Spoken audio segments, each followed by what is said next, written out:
Yo, I'm Yandi, and I'm Cuban. I came when I was 6 years old. Yo soy Aurora Bosch, soy cubana. Vine el 21 de noviembre. Hi, hello, my name is Yuri Macias. I'm from Cuba. I came when I was 14 years old. Say hi. Cheese. Say hi. Say cheese. Cheese. Miami, Florida. Population 1.2 million. Known for its immigrant-based population, including Cubans, Puerto Ricans, Dominicans, and many more. Being a Cuban native myself, I wanted to see how the government directly affected my community. I discovered the Cuban Adjustment Act, in which so many Cubans live in Miami thanks to it today. But what exactly is the Cuban Adjustment Act? To get more information, I visited Wilfredo Allen, a famous immigrant attorney located in Coral Gables, Florida. So, tell me about the Cuban Adjustment Act and the whole wet foot, dry foot policy and everything that incorporates with it. The Cuban Adjustment Act was enacted in 1966, and it was a law enacted by Lyndon Baines Johnson. And the idea of the Cuban Adjustment Act, when it was done in 1966, was to legalize 260,000 Cubans that were living in Miami at that time. The Cuban Adjustment Act was based on a very similar law that was applied to the Hungarians in 1956, that permitted Hungarian refugees who were here for more than a year and a day to get legalized and become U.S. residents. In 1996, with the wet foot and dry foot issue, the Cuban Adjustment Act really was not applying to refugees, it was applying to immigrants. And then it still applies to immigrants. So now it's just one more way for people to come into the United States.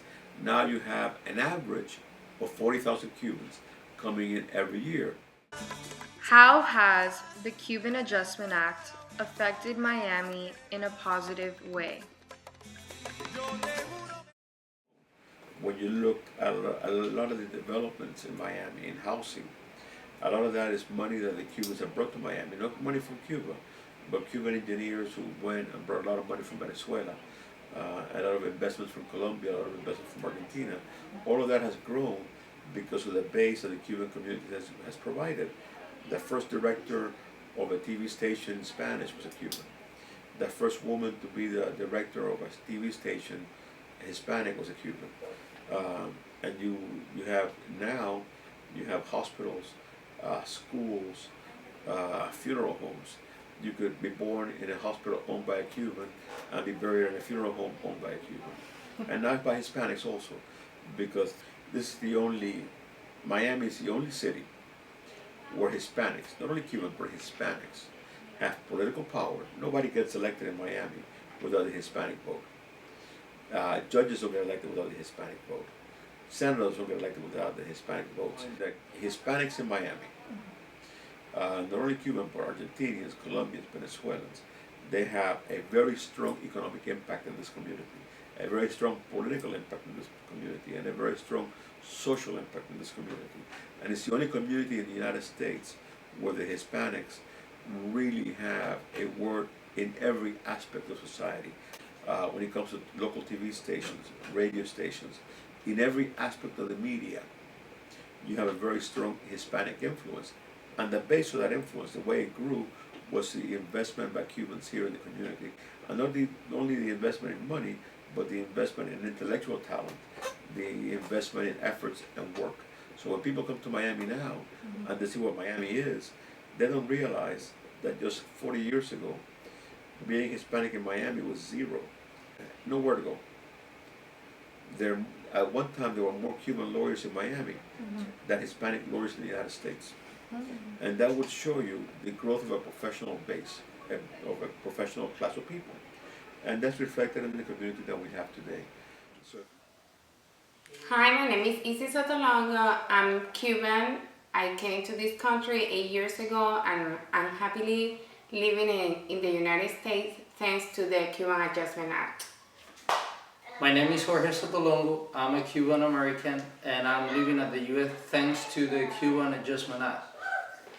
Thank you. Hi! Hi! My name is Rosa Cartaya. I'm a Cuban American, and I live in United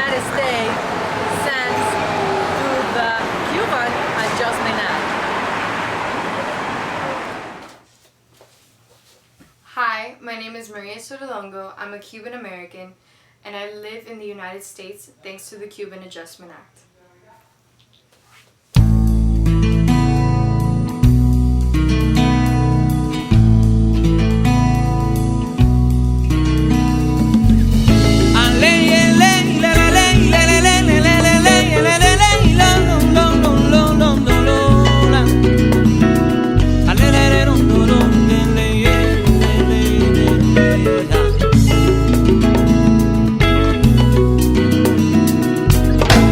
Ella prefiere ver el sol y que su saya huele al viento.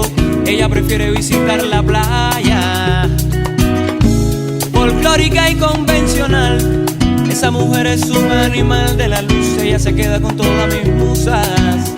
Ay, yo sé que prefiere volar y no descansar mientras haya música.